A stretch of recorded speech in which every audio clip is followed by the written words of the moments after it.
Review and recap of Dexter, Resurrection Episode 8. You will find yourself holding your breath and gritting your teeth as Dexter gets captured in Episode 8 of Dexter, Resurrection. A new target is discovered by the dark passenger. Dexter investigates after learning about Harrison's encounter with Vinny, Steve Sharipa, of Blue Bloods, Elsa's, Emilia Suarez, landlord, and discovers that he might indeed meet the code. How could he not? He has a history of being a slumlord who abandons tenants on the streets and doesn't address their pleas, which has led to some fatalities. Dexter is warned by Harry, James Remar, that he is trying to get Vinny to fit the code, but after actually meeting Vinny, flipping the dark passenger's fury switch turns it on. Later that evening, while Vinny is heading home from work, Dexter catches him. This table party is different from the one when Dexter and his dark passenger are nearly salivating over wanting to kill him. This table party is really an attempt to intimidate a jerk into altering his destructive behavior. Dexter cuts off Vinny's air supply as he awakens, demonstrating what it's like to be unable to breathe and threatening to punish him if he doesn't comply with his orders. Just as the door to the wig shop opens, Dexter lifts his knife, and Vinny, desperate, accepts and begs for his life. After a near miss with the dark passenger, Angel finds himself in hot water. Angel has been keeping a close eye on the suspected butcher's whereabouts since he left his AirPods in Dexter's car door. This has allowed him to develop his pattern and see any irregularities. He goes to find out where and why Dexter is in an area of town he never goes to.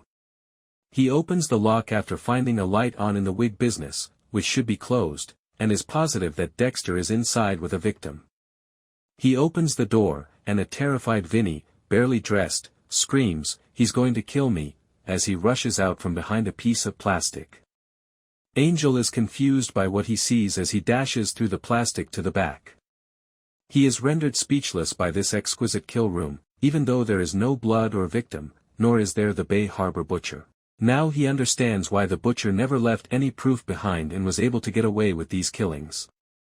He summons detectives Wallace, played by Katia Saraf, and Oliva, played by Dominic Famusa, who show up not understanding why they are there. Dexter was not observed, there is no victim, and there is no proof of a crime. All Angel is aware of is that he followed Dexter's car out of the wig shop just as Vinny fled. But when Angel tries to show the police that he has been following Dexter's whereabouts, he has nothing to offer because Dexter destroyed the AirPods after finding them after racing off. They begin to believe that something is wrong with Angel's story the more he talks and attempts to convince them it was Dexter. Was everything done by Angel himself? They ponder. Wallace goes one step further and contacts Quinn, XX, in Miami, who tells her that Angel is no longer part of the police force and that he doesn't know why he's in New York. He informs her that the Bay Harbor butcher case is over. Angel now has a weird, if not insane, appearance. Dexter and his passenger had an extremely close call, too close. It cannot occur once more. Dexter is caught in a dangerous situation by Prater. Charley, Uma Thurman, shows her mistrust of Red/Dexter while Prater oversees the final details of his large gala for injured policemen. He is too elusive, too private, and too secretive. That is not to her liking. Prater defends him after pointing out that Gareth, not Red, was always off. Red is liked by Prater. Furthermore, Charley's sole purpose is to do one thing, and that is not to voice her opinions. Prater must be protected at any costs.